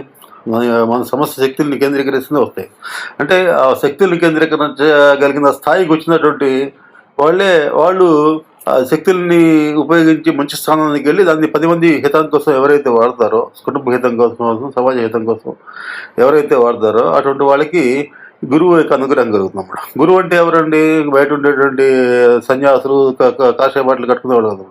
ఇప్పుడు మొత్తం శక్తి అయినప్పుడు సమస్తం శక్తి మొత్తం ఈ శక్తిలో లేయర్స్ మొత్తం సమస్తం కూడా ఈ స్వాధిష్టానం, మణిపురం ఇవన్నీ కూడా ఏంటంటే స్థాయిలన్నీ కూడా శక్తి యొక్క రకరకాల స్థాయిలు అన్నమాట. కాబట్టి గురువు కూడా ఆ శక్తి యొక్క రూపాంతరమే. ఇప్పుడు బాహ్య గురువు సిద్ధగురువు వచ్చాడండి. సిద్ధగురువు అంటే సిద్ధత్వం ఉన్నట్టు గురువు అనమాట. అంటే ఆ సాధనలో ఉన్నత స్థాయికి చెందిన గురువు. ఆ గురువు సపరేట్గా ఉన్నాడు, శక్తిలో భాగమే ఆయన కూడా. కాబట్టి నీకు ఎప్పుడైతే నీకు అటువంటి ఏకాగ్రత స్థితిలో వచ్చి మంచి మనసు కొంచెం స్థిరపడుతుందో అప్పుడు ఆ గురువు తటస్థపడతాడు. ఎట్లా? బాహ్య గురువు తటస్థపడి ఆయన ఏం చేస్తాడు? ఈ శక్తిని స్వాధిష్టాన చక్రం దాకా తీసుకెళ్తాం. అధిష్టానము తన సొంత అధిష్టానము. స్వాధిష్టానం అంటే తన సొంత అధిష్టానం, తన యొక్క సొంత ఇల్లు ఇంటి కింద లెక్క అనమాట. అంటే ఆ కుండలి శక్తి మూలాధార చక్రంలో ఉన్న కుండలి శక్తి ఏమవుతుందంటే స్వాధిష్టానానికి వస్తుంది. అక్కడ రకరకాల క్రియలు అనుభవం అనేది ప్రతి ఒక్కరికి కలుగుతుంది అనమాట. ఇది మామూలు కుండలి సిద్ధ మహాయోగ సాధకుల్లో జరిగేటువంటి ప్రక్రియ. తర్వాత నాకు కుండలి యాక్టివేషన్ జరిగింది, ఇంకా మనకు తిరుగులేదని చెప్పి అనుకోవటం లేదండి. ఆ శక్తి మళ్ళీ మనం మంచి ప్రవర్తన సక్రమంగా లేకపోతే ఏమైందంటే మళ్ళీ కింద దిగు స్థాయికి వెళ్ళిపోతుంది. మళ్ళీ అక్కడికి మూలాధార చక్రంకి వెళ్ళిపోతుంది. మళ్ళీ యాక్టివేషన్ చేసుకోవాలి. అందుకని చాలా శ్రమ పడాలన్నమాట. కాబట్టి ఈ సాధన ఎవరైతే ఈ సాధనలో ఈ క్రియల అనుభవం పొందినటువంటి వ్యక్తులు ఎవరైతే ఉన్నారో వాళ్ళకి భగవంతుడి అనుగ్రహం కలిగినట్టుకుందే లెక్క అనమాట. వాళ్ళు ఏం చేయాలి? మన జీవితంలో దైవశక్తి లోపల మన శరీరం లోపల కూడా అనేక రకాలైన దైవశక్తులు పనిచేస్తున్నాయి. కాబట్టి ఆ దైవశక్తులు మనకి సక్రమంగా పనిచేయాలంటే మనం ఎట్లా పనిచేయాలండి? మనం మంచి పనులు చేస్తుండాలన్నమాట. దైవశక్తిని ఉపయోగించి మంచిగా చేయాలన్నమాట. జనహితం కోసం చేసేటువంటి కర్మలు చేస్తుండాలి. స్వార్థపూరితమైన కర్మలు వదిలేయాలి. నిస్వార్థంగా ఉండాలి. యమనియమాలను పాటించాలి. అహంకార వర్జితంగా ఉండాలి. అరిషడ్ వర్గానికి దూరంగా ఉండాలి. అరిషడ్ వర్గం తగ్గించుకోవాలి. రాగద్వేషాన్ని తగ్గించుకోవాలి. ఇవన్నీ చేసినప్పుడు ఏమవుతుందంటే క్రమక్రమంగా ఆ శక్తి ఏమవుతుందంటే ఇంకా సూక్ష్మ స్థాయిలో ఎగురుతుంది. శక్తి ఎనర్జీ సూక్ష్మ స్థాయిలోకి వెళ్ళి నెక్స్ట్ లెవెల్ అట్లా ఒక శక్తి అట్లా ఎక్కడ దాకా వెళ్తుంది? సహస్రారం దాకా వెళ్తుంది అన్నమాట. సహస్రారం దాకా మనసు చాలా సూక్ష్మ స్థాయిలోకి వెళ్తుందన్నమాట. ఎందుకంటే బంధాలన్నీ దిగిపోతున్నాయి అనుకోండి. ఇది ఎప్పుడైతే నిస్వార్థంగా మీరు మారినప్పుడు బంధాలు వీక్ అయిపోతుంటాయి కదా. మనకు ఈ ఆకర్షణ శక్తులు ఏవైతే ఉన్నాయో, బయటికి లాగే శక్తులు ఏవైతే ఉన్నాయో అవన్నీ వాటి యొక్క పట్టు సరళపోతుంది అనమాట. కాబట్టి నిస్వార్థంగా మారటం అనేది తప్పనిసరి అనమాట. ఇది నిస్వార్థంగా మారకపోతే మన మనసుకు సూక్ష్మ స్థాయి అనేది దొరకదు, సూక్ష్మ స్థాయి అనేది లభించదు అనమాట. కాబట్టి మన మానసిక స్థాయిని మెరుగుపరుచుకోవాలంటే ఫస్ట్ మనం ఏం చేయాలంటే మనకున్న అటాచ్మెంట్స్ అన్నీ వదిలేయాలి. అటాచ్మెంట్స్ ఎట్లా ఏర్పడ్డాయంటే అహంకారం తోటి. నేను, నాది, నా ఇల్లు, నా ఊరు, నా దేశం అని చెప్పేసి ఇవన్నీ అటాచ్మెంట్స్ అనమాట. ఇవన్నీ ఈ అటాచ్మెంట్స్ అన్నీ నిన్ను బంధించి పెడతాను. ఒక మౌల్డ్‌ని తయారు చేసి ఇప్పుడు నేను ఫలానా కులానికి చెందినవాడిని, నేను ఫలానా ఉద్యోగం చేస్తున్నాను, నేను నాకు అందం ఉంది, ఐశ్వర్యం ఉంది, అన్నీ ఇవన్నీ ఏంటంటే ఒక మౌల్డ్‌ని తయారు చేసినాయి. ఈ మౌల్డ్ ఉన్నంత కాలం, ఈ రకమైనటువంటి మోసం ఉన్నంత కాలం నీ శక్తి సూక్ష్మం కాదండి. ఆ మోసం అంతా కరిగిపోవాలి. రకరకాల నేనులు ఉన్నాయి ఆ రకంగా. నాకు అది తెలుసు, నాకు అది ఇష్టం, ఇది ఇష్టం, నాకు ఈ కూర ఇష్టం, నాకు ఆ సంగీతం ఇష్టం, ఇవన్నీ మనం రకరకాల ఇష్టాలు పెట్టుకున్నాం మనసులో. ఆ ఇష్టాలు అంటే అవన్నీ కలిపి వ్యక్తిత్వంగా మారిపోయింది. వాడికి అవి ఇష్టం, ఆ పల్లె అంటే ఇష్టం, వాడంటే ఇష్టం, ఆ ఫ్రెండ్ అంటే ఇష్టం అని చెప్పేసి మనం నిర్ణయించుకుంటాం అనమాట. ప్రతి ఒక్కడికి ఒక ముద్ర, వాడంటే ఇది ఫలానా ఈ లక్షణాలు ఉన్నవాడు వాడు, అట్లా అనమాట. మనం కూడా ఆ లక్షణాలు క్యారీ చేసినంతకాలం మనకి ఏంటంటే ఎనర్జీ సూక్ష్మ స్థాయికి వెళ్ళదు. కాబట్టి మనం ఫస్ట్ చేయాల్సింది ఏంటి, మనలో ఉన్న అహంకారం వదులుకోవాలి, నిస్వార్థంగా మాట్లాడాలి, స్వార్థతోటి కొన్ని పనులు మానేసేయాలి. తర్వాత మన ఎనర్జీని మనకి 10 మందికి ఉపయోగపడేటట్టుగా మనం మన మనశక్తుల్ని, ఇంద్రియ శక్తుల్ని వాడాలి. ఇవన్నీ చేసుకుంటూ పోతున్నప్పుడు ఏమైందంటే మనలో ఉన్నటువంటి బంధాలు అన్నీ కూడా నేను అనేటటువంటి బంధాలన్నీ తెగిపోతాయి అనమాట. అంటే మనసు శక్తివంతమవుతుంది, సూక్ష్మ స్థాయిలోకి వెళ్తుంది అనమాట. అంటే యథార్థాన్ని, బంధాలు ఏంటంటే మన యథార్థాన్ని ఆలోచించదనమాట. బంధాలు ఉన్నాయండి రకరకాల, నీకు ఇంప్రెషన్స్ లోపల ఉన్నాయి, అవి యథార్థాన్ని తెలుసుకునేవు. ఒక వ్యక్తి గురించి సదభిప్రాయం ఉందనుకోండి, వాడి గురించి నువ్వు నెగిటివ్ ఆలోచించలేవు. ఒక వ్యక్తి మీద దురభిప్రాయం ఏర్పరుచుకున్నావు, వాడు మంచిగా మారినా కూడా నువ్వు వాడిని వెనకటి లక్షణాలతో చూస్తుంటావు అనమాట. కాబట్టి ఇవన్నీ ఏంటంటే నీ యథార్థ స్థితిని కప్పేస్తాయి. నీలో ఉన్నటువంటి సహజ గుణాలు ఏవైతే ఉన్నాయో, కర్మలతోటి ఏర్పరచుకున్న స్వభావం ఏదైతే ఉందో అది నీ యథార్థాన్ని ఎప్పుడు చూడనివ్వదు అనమాట. కాబట్టి అవన్నీ వదిలేయాలి. అవన్నీ వదిలేయటం అంటే ఏంటి, నీ బాహ్య ప్రపంచంలో మనం నేను నాది అనేటువంటి అహంకారం వదిలేయటమే. ఈ భక్తులందరూ కూడా అదే ఆ పని చేస్తుంటారు. చాలామంది భక్తులు భగవంతుడికి చాలా దగ్గరగా సాయుధ్య, సారూప్య, సామీప్య, సారూప్య స్థితిని పొందిన్నారు అందరూ. అంటే భగవంతుడికి దగ్గరగా ఉండదన్నమాట. మనం పొందేది ఏంటి, సాలోక్య, ఇంకా సామీప్య, ఈ స్థితులన్నిటికీ సాయుధ్య స్థితి అనమాట. సాయుధ్యం అంటే అందరూ కలిసిపోవటం. ఇంకా నెక్స్ట్ ఇది ఫైనల్ అనమాట. ఇది సాయుధ్య స్థితి, ఆయనతోటి కలిసిపోవటం అనమాట. ఇది ఇందులో ప్రాప్తిస్తుంది, కుండలి మహాయోగంలో ప్రాప్తిస్తుంది అనమాట. ఎట్లా ప్రాప్తిస్తుందంటే ఈ రకంగా ప్యూరిఫికేషన్ ఆఫ్ మైండ్ వల్ల కూడా మనకి చేసుకోవడం ఇది ఈజీ ప్రాసెస్, ఈ కాలానికి అనుగుణమైంది. ఆ ప్యూరిఫికేషన్ ఆఫ్ మైండ్ అనేది తెలుసుకోవడం, దాన్ని మార్చుకోవడం అనేది ఈ కాలానికి చాలా అనువైనటువంటి మార్గం అనమాట. కాబట్టి అందరూ పాటించవచ్చు ఇది. కాబట్టి ఈ సాధకులు ఏం చేయాలంటే, కుండలిని సిద్ధ మహాయోగ సాధకులు, ఇది మెయిన్. ఇప్పుడు మనకి శివంతీర్థ మహారాజు ఉన్నారండి, ఆయన మన గురువుగారు, పరమ గురువులు ఉన్నారు. గురుగారు అనమాట. ఆయన రాసిన పుస్తకాలు ఏమైనా చదివారు కదా, మీరందరూ చదివి ఉంటారు. హృదయమథనం 3 పాటలు. హృదయమథనం అంటే మనలో అంతర్గతమైనటువంటి ఆయన ఏ రకంగా ఆలోచించేవాడు, ఆ గురువుల పట్ల కానీ, తర్వాత ఆశ్రమం నిలబెట్టేప్పుడు కానీ ఆయనకు వచ్చేటువంటి చెడు ఆలోచనలు ఎట్లా సంస్కరించుకునేవాడు అవన్నీ ఉంటాయండి అందులో, హృదయమథనంలో ఉంటాయి. అట్లాగే అంతరావలోకనం లోపలికి వెళ్ళి హృదయం లోపలికి చూసుకొని మనం ఎవరికి వాళ్ళు ఎదుటి వ్యక్తుల తప్పులను చూస్తాం, కానీ మనలో ఉన్న తప్పులు మనం చూసుకోమన్నమాట. కాబట్టి అంతరావలోకనం, లోపలికి ఒకసారి మన లోపల ఏమున్నాయి అని తెలుసుకోవడం కూడా సాధనలో ఒక ముఖ్యమైన పార్ట్ అనమాట. అట్లాగే చిత్శక్తి లీల అని చెప్పేసి ఈ అనుభవాలు ఇవన్నీ కూడా చిత్తంలో ఉన్న సంస్కారాలు మనిషిని ఎట్లా నడుపుతాయనేది చిత్శక్తి లీల పుస్తకంలో రాశారు ఆయన. అట్లా హృదయమథనంలో హృదయగత భావాలు ఏంటి, వాటిని ఎట్లా డెవలప్ చేసుకోవాలని రాశారు. అట్లాగే ఈయన అంతర్వీధి అని చెప్పేసి పుస్తకం ఒకటి ఉంది. ఇది ఈయన చివరి స్టేజ్లో రాసింది. చివరి సంవత్సరంలో చనిపోతారనంగా, ఆయన దేహం చాలిస్తారనంగా ఆ గురువుగారు, పరమ గురువులు అయినటువంటి శివంతీర్థ మహారాజు గారు ఆయన పాఠకుల సౌలభ్యం కోసం అవన్నీ రాశాడు. అంటే ఏంటి, కుండలిని జాగరణ అంటే ఒక క్రియలుగా పరిమితం కాదు. ఆ జాగరణ అయినటువంటి శక్తి స్వాధిష్టానానికి వచ్చిన తర్వాత ముందరకు ప్రోగ్రెస్ అనేది రావాలంటే పరిపూర్ణమైనటువంటి మానసిక వికాసం అనేది కలగాలన్నమాట. కలగాలంటే మన నిజ జీవితంలో మనం చేసే ఒక గంట సేపు సాధనలో కూర్చొని మిగతా 23 గంటలు మనం లౌకికంగా స్వార్థంతో కూడిన కర్మలు చేస్తే సాధ్యపడుతుందే. కాబట్టి మిగతా 23 గంటలు కూడా యోగస్థితికి రావాలి. ప్రతి క్షణం యోగస్థితికి రావాలన్నమాట. అది ఆయన చెప్పదలుచుకుంది ఇలా పుస్తకాలు చెప్పినటువంటి విషయం అనమాట. అంతర్వేది, అంతరావలోకనం, తర్వాత చిశక్తి లీల, హృదయమందం ఎన్నో పుస్తకాలు తెలుగులో కూడా అనువాదం అయినాయి, చిత్తూరు ఆశ్రమంలో ఉన్నాయి. ఎవరైనా చదవకపోతే చదవండి అవన్నీ. ఇది యోగ సాధకులు ప్రతి ఒక్కరు తెలుసుకోవాల్సిన విషయాలు అనమాట అందరికీ. మరి ఆయన క్రియలు వస్తే కొండలు అంతటా అది పని చేసుకుంటుందని చెప్పలా.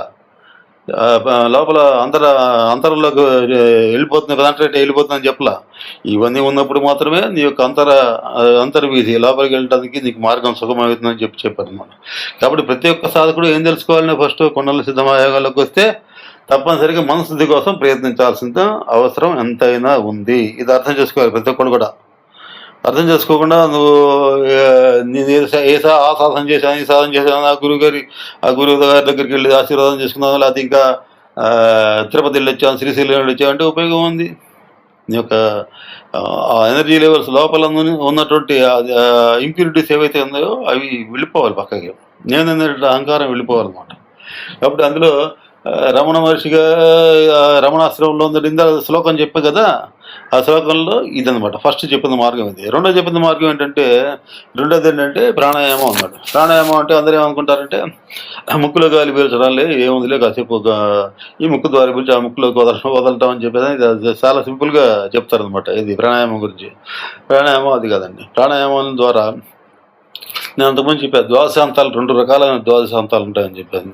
ఒకటి గాలి వదిలినప్పుడు ముక్కు చివరి దాకా అక్కడి నుంచి ముక్కు చివరి దాకా వచ్చేటండి 12 అంగుళాల స్థానం చివరం. అంటే ముక్కు గాలి వదిలే మళ్ళీ లోపల పిలుచుకుంటావు కదా, గాలి పూర్తిగా వదిలేసి మళ్ళీ లోపల పిలుచుకునేటువంటి ఆ స్థానం ఏదైతే ఉందో అది బాహ్య కుంభకం కిందకు వస్తుంది అనమాట. అట్లాగే లోపల పీల్చుకొని మళ్ళీ హృదయం దాకా శ్వాస వెళ్తుంది అనమాట. ఆ హృదయంలో ఉన్నటువంటి స్థానం ఏదైతే ఉందో అది అంతర్ద్వాదశాంతం అనమాట. అయితే ఇప్పుడు ఈ స్థితులు పెరగాలి లోపల. ద్వాదశాంత స్థితులు అంటే శ్వాస పీల్చి మళ్ళీ ఎంబడి పీల్చుకోవటం వదలటం అట్లా చేస్తుంటాం. కానీ అక్కడ శ్వాసను బయటకు వదిలినప్పుడు కాసేపు అక్కడ నిలబడాలి, శ్వాసని నిలబెట్టాలి. అట్లాగే లోపలికి పీల్చినప్పుడు హృదయం లోపల అంతర్కుంభకం, అది బాహ్య కుంభకం అనమాట. ఈ కుంభక స్థితులు పెరగాలి. ఈ కుంభక స్థితులు పెరగాలంటే అక్కడ కూడా ఏంటంటే మనసు ఏకాగ్రత కావాలి, మానసికమైనటువంటి ఏకాగ్రత కావాలి. దానికి రకరకాల సాధన చెబుతారు. అందులో మామూలుగా యోగాసనాలు కానీ, తర్వాత ఈ ప్రాణమయ కోసం శుద్ధి కోసం, అన్నమయ కోసం శుద్ధి కోసం మంచి ఆహారం తీసుకోవటం, మంచి వ్యాయామం చేయటం, గాలి పీల్చి ఎక్సర్సైజ్లు ఇవన్నీ చెబుతుంటారు అన్నమాట. కానీ ఇక్కడ ఏంటంటే ద్వాదశాంత స్థితి ఏదైతే ఉందో అంతర్కంపకం బాహ్య కుంభకం కిందకి వస్తాయి. ఆ స్థితులు పెరగాలి. ఆ స్థితులు పెరగడం అంటే ఇప్పుడు మనం శ్వాసను ముక్కు ద్వారా పీల్చేసిన తర్వాత లోపల కుంభకం చేస్తాము, అంతర్కంపకం అనమాట. అంతర్కంపకం ముందర ఒక 10 సెకండ్లు చేసాము, తర్వాత 20, 30, 40 అట్లా క్రమంగా మనం దీన్ని డారిషన్ని బట్టి అట్లా పెంచుకుంటూ పోవాలి. వాడు అందరికీ దేహంలో అంత పూర్వకాలంలో ఉన్నటువంటి యోగులకు ఉన్నటువంటి దేహం స్వస్థత అనేది ఎవరికి లేదు ఇప్పుడు ప్రస్తుతం. అన్ని చిన్న పిల్లలకు కూడా అనేక రకాలైన జబ్బులు ఉన్నాయి అన్నమాట. జబ్బులు అంటే ఏంటి, రోగాలు ఎందుకు వస్తాయంటే నీ ప్రాణశక్తి ప్రవాహాలు సరిగ్గా లేకపోతే వస్తాయి అన్నమాట. అంటే ఏంటి, అది పూర్వీకుల ద్వారా వచ్చిన కర్మ కావచ్చు, తర్వాత మళ్ళీ అవి ఎక్కువగా ఉన్నాయి ప్రస్తుతం. జనాలు చేసేటువంటి కర్మలు, నేను ఎందుకు చేసే కర్మలు ఇవన్నీ ఏంటంటే ప్రాణమయ కోసంలో బ్లాక్స్గా ఏర్పడతాయి. బ్లాక్స్ అంటే అడ్డంకులుగా మారుతాయి అన్నమాట. అటువంటిప్పుడు ఈ కుంభకాలు చేస్తే ఏమవుతుందండి, కుంభకాలు చేస్తే లోపల ఇంకా ఇదిగా మారుతుంది అన్నమాట, వర్షగా మారిపోతుంది లోపల. అది చేయలేరు ఎవరు. కుంభకం 10 సెకండ్లు, 20 సెకండ్లు, 30 సెకండ్లు కుంభకం చేయాలన్నా కూడా నీకు లోపల సెట్టింగ్ సరిగా లేకపోతే, నీకు ఆటంకాలు ఉన్నప్పుడు, ప్రాణశక్తి ప్రవాహాలు అడ్డుకుంటున్నప్పుడు నీకు లోపల స్థిరంగా ఉండలేవు అనమాట. కాబట్టి ఈ కాలంలో ఈ కుంభకాలు అనేవి మనం చేయలేము. చేయాలంటే గురువు యొక్క ఆధ్వర్యంలో చేయాలి. తర్వాత సంపూర్ణమైనటువంటి ఆరోగ్యం ఉండాలి. బాహ్య కుంభకం కూడా అంతే. బాహ్య కుంభకం అంటే బయటికి శ్వాసను వదిలేసిన తర్వాత మళ్ళీ అక్కడ నిలిపెట్టి కాసేపు. అది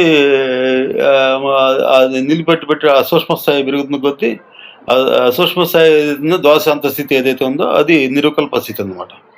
అంటే ఆత్మస్థితి కింద లెక్క ఒక రకంగా. కాబట్టి ఆత్మస్థితి ఎక్కడ ఉందండి, లోపల హృదయం లోపల బాహ్య కుంభక స్థితిలో ఉందన్నమాట. ఆ కుంభక స్థితి దాంతటది రావాలంటే నీ కర్మలన్నీ క్షాళన కావాలి. నీ జన్మల కర్మలన్నీ క్షాళన కావాలి. అయినప్పుడు మాత్రమే నీకు లోపల అనుభవించాల్సిన కర్మలు ఉన్నంత వరకు నీకు ప్రాణశక్తి లోపల బయటికి కిందకి పోకుండా ఎవరు ఆపలేరు. ఎందుకంటే అది కర్మల్ని అనుభవింపజేయడానికే ప్రాణశక్తి గాలి పీల్చడం వదలటం ఉంటుంది అన్నమాట. నీ కర్మలు లోపల అట్టు పెట్టుకొని గాలిని బలవంతంగా ఆపితే ఏం జరుగుతుంది, అది లోపల దేహారోగ్యాన్ని చెడగొడుతుంది అన్నమాట. కాబట్టి ఇవన్నీ కూడా ఈ ఇటువంటి ప్రాణాయామ ప్రక్రియలు ఎవరు చేయాలండి? గురు సమక్షంలో చేయాలి, నేర్చుకొని చేయాలి. తర్వాత డైలీ ఒక క్రమబద్ధత ఉండాలి, తెలుసుకోవాలి అన్నీ. దేహాంతర్గత శక్తులు ఎట్లా పనిచేస్తున్నాయి, ఈ ప్రాణాయామం ఎంత స్థాయిలో చేయాలి, ఎట్లా చేయాలి అనేది తెలుసుకోవాలి, తెలుసుకొని చేయాలన్నమాట. చేసినప్పుడు నీకు ఇది కూడా నేను ఆత్మస్థితికి తీసుకెళ్తుందని చెప్పేసి ఆ శ్లోకంలో ఉంది. ఇది రమణాసురంలో చెప్పినటువంటి ధ్యాన మందిరంలో ఉన్న శ్లోకంలో ఏముంది? ఈ ప్రాణాయామ ప్రక్రియ కూడా నిన్ను ఆత్మస్థితికి తీసుకెళ్తుంది. ఎందుకంటే ప్రాణం సూక్ష్మమైనా మనసు సూక్ష్మమవుతుంది, మనసు సూక్ష్మమైనా కూడా ప్రాణం సూక్ష్మస్థితికి వెళ్తుంది అనమాట. మనసును సూక్ష్మ స్థాయిలోకి తీసుకెళ్ళామనుకోండి, అంటే బంధ విముక్తి చేసాం, కర్మల నుంచి విముక్తి చేసామనుకోండి, అది సూక్ష్మ స్థాయి. అంటే అది కర్మ విముక్తి చేసామనుకోండి, ప్రాణశక్తి కూడా సూక్ష్మ స్థాయిలో. ఎందుకంటే ప్రాణశక్తి పనిచేయాలంటే కర్మలు ఉండాలి వెనకాల. కర్మలు బలంగా ఉంటే ప్రాణశక్తి శ్వాస ఎక్కువ తీసుకుంటావు, నువ్వు ఎవరు చెప్పిన రొటీన్గా వెళ్ళిపోతుండేది. కాబట్టి కర్మలు బలంగా పనిచేసేటువంటి ఆ స్థితి నుంచి మనం బయటికి రావాలన్నమాట. ఎట్లా బయటికి రావాలి? అది సమర్ప భావంతో మనకి ఏం జరిగినా కూడా తృప్తితో మనకి భగవంతుడు ఇచ్చిన దాన్ని మన కర్మలు చేస్తాం, కర్మల తాలూకు వచ్చినటువంటి ప్రతిఫలాన్ని ఏది వచ్చినా కూడా మనం తీసుకునేటువంటి సమానంగా తీసుకునేటువంటి ఆ మనస్థితి అనేది డెవలప్ కావాలి. భగవంతుడు ఏది ఇస్తే దాని తృప్తి పడాలి. తర్వాత మనకి లభించినటువంటి ప్రతిఫలం ఏదైతే ఉందో 10 మందికి మేలు కోసం వాడాలి. ఈ రకంగా బంధ విముక్తి అయినటువంటి వ్యక్తి మాత్రమే అంతరంలోకి ప్రయాణం చేయగలడు. ప్రాణాయామం అయినా సరే, లేకపోతే ఇంకా ఈ శ్రీచక్ర ఉపాసన అయినా సరే, లేకపోతే ఇంకా లోపల ఉన్నటువంటి ధ్యాన స్థితిలో కూర్చొని శ్రీచక్రాన్ని ఉపాసించేటువంటి శ్రీచక్ర సాధకులైనా సరే, ఇది మా బాహ్యంగా భూపురం అంటే ఈ రిప్లకాన్ని పెట్టుకొని చేసేటువంటి సాధకులైనా, కుంకుమ పూజలు చేసి తంత్రం చేసేటువంటి సాధకులైనా, లేదంటే ఈ ధ్యాన స్థితిలో ఉండే కుండలిని సిద్ధ మహాయోగమైనటువంటి సాధకులైనా, లేదంటే ఈ మిగతా ప్రాణాయామం చేసేటువంటి సాధకులైనా కూడా అందరికీ తప్పనిసరి అయినటువంటి కర్తవ్యం ఏంటంటే మనశుద్ధి. తప్పనిసరిగా అది జనహితం కోసం ఉండాలి, స్వార్థంతో కూడా ఉండకూడదు. స్వార్థంతో కూడుంటే ఈ సాధన చేస్తే ఏమవుతుందో తెలుసా? రావణాసురుడు ఎట్లయితే దెబ్బతున్నాడో, రావణాసురుడు సమూలంగా నాశనాడు, కుటుంబ సమేతంగా మొత్తం అందరూ అక్కడ మిగల అందరూ చదివారు అనమాట. ఎందుకని అతను శక్తి ఉపాసన చేశాడు, అతను కూడా తపస్సు చేశాడు. కానీ ఆ తపస్సు ఎందుకు ఉపయోగపడింది? వంశీని ఆత్మకు ఉపయోగపడింది. కాబట్టి మనం స్వలాభం కోసం మనం చేసినంతకాలం మన డెవలప్మెంట్ ఉంటుందండి. అది ఎప్పుడు మనకు ఎప్పుడు ఉపయోగపడుతుంది? మన భగవంతుడి శక్తిని సద్వినియోగం చేసినప్పుడు. మనకి రకరకాల శక్తులు ఇచ్చాడు. కొంతమంది డబ్బులు ఇచ్చింటాడు, కొంతమంది శారీరక శక్తులు ఇచ్చింటాడు, మానసిక శక్తులు ఇచ్చింటాడు, రకరకాలైన శక్తులు ఉంటాయి. వాటిని అన్నిటి కూడా ఈ ఒక స్వార్థపూరితంగా కాకుండా నిస్వార్థంగా మనం వాడగలిగితే ఈ మార్గంలో ముందరికి వెళ్ళడానికి సాధ్యపడుతుంది. అవి కాకుండా ఏదో మనం ఈ శక్తులు సంపాదించి మనకి కోరికలు తీర్చుకుందాం, లేకపోతే మనం అందరికంటే గొప్పగా ఉందాం అని చెప్పేసిన భావంతో ఎవరైతే వస్తారో వాళ్ళకి ఇవి ఏ రకంగా ఉపయోగపడదన్నమాట. వాళ్ళు రావడం కూడా వాళ్ళకి నష్టం కలిగిస్తున్నారు. కాబట్టి కుండలిని సిద్ధ మహాయోగులు, యోగంలో ప్రవేశం పొందిన ప్రతి వ్యక్తులు కూడా ఇది తెలుసుకోవాలి. ఫస్ట్ శ్రీచక్ర ఉపాసన ఎందుకు చెప్పాను అంటే మనకి ఇంత ప్రబలంగా మాయాశక్తులు ఇంత మన చుట్టూతో ఉన్నటువంటి ఆవరణల నుంచి లోపలికి పోవాలంటే మనం ఎంత తీవ్రమైన సాధన చేయాలి, మనం ఏ రకంగా సాధన చేస్తే ముందరికి వెళ్తాం అనేది తెలుసుకోవాలి ముందర. అంతేగాని ఏదో పుస్తకాలు చెప్పాడు, ఒక మంత్రం చేసి మంత్రం చదివాను, నేను 1-2 గంటలు చదివాను, లేకపోతే నేను గుడికి పోయి వచ్చాను, నాకు అన్ని పోయినాయి అని చెప్పేసి అనుకుంటే ఎట్లా?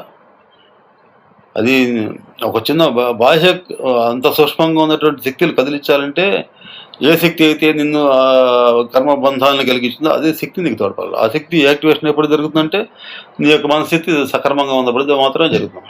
ఇదండి మొత్తం కుండలిని సిద్ధ మహాయోగం గురించి మనం టూకీగా చెప్పినటువంటి విషయాలు ఇవన్నీ. అంతకుముందు చెప్పినటువంటి విషయాలు ఈ తమ్ము దేవాలయాల గురించి మనం చెప్పుకునేటువంటి విషయాలు అనమాట. అంటే అంతకుముందు వీడియోగా ఒక దేవాలయం గురించి చెప్పాను. ఇప్పుడంటే స్థూలంగా అసలు సాధన గురించి, మనం సాధకులు ఎట్లా ఉండాలి, మనస్థితి ఎట్లా ఉండాలి, సాధన ఎట్లా ఉండాలి, మనం ఏ స్థితిలో ఉండి సాధన చేయాలి అనే విషయాల గురించి మనం చెప్పుకున్నామండి. మరి ఇది తప్పనిసరిగా మనసులో పెట్టుకోవాలి ప్రతి ఒక్కరు. ఈ సాధనలో ముందుకు పోవాలంటే ఇవన్నీ తప్పనిసరిగా పాటించాల్సిన నియమాలు అనమాట. ఒక ఎయిమ్, ఒక గోల్ని మనం రీచ్ కావాలంటే ఒకదాన్ని వదులుకుంటూ వెళ్ళిపోవాలి.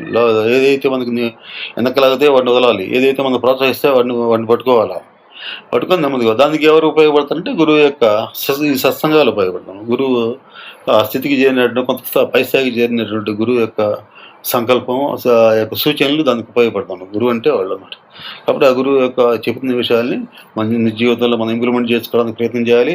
అందులో అన్నీ ఒకసారి ఇంప్లిమెంట్ చేయకపోయినా క్రమక్రమంగా మనం దాన్ని మార్గంలోకి రావడానికి ప్రయత్నం చేయాలి. అప్పుడే మన యుగంలో ఈ సిద్ధయుగం, మహాయుగంలో పరిపూర్ణ స్థితి అనేది మనకి రావడానికి అవకాశం ఉంటుంది. అంతే తప్పితే మనం ఏదో దీక్ష తీసుకున్నాం అన్నీ అయిపోయింది అని చెప్పిన భావంతో ఎవరు ఉండొద్దు.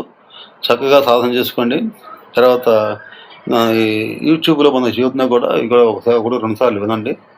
అందరూ బాగుండాలి. అందరూ మరి సర్వేజన సుఖంగా భవంతు. అందరూ మంచి స్థితిలో ఉండాలని చెప్పి కోరుకుంటూ ఈ రోజుకి స్వస్తండి. మరి మీరు ఎవరైనా చెప్తే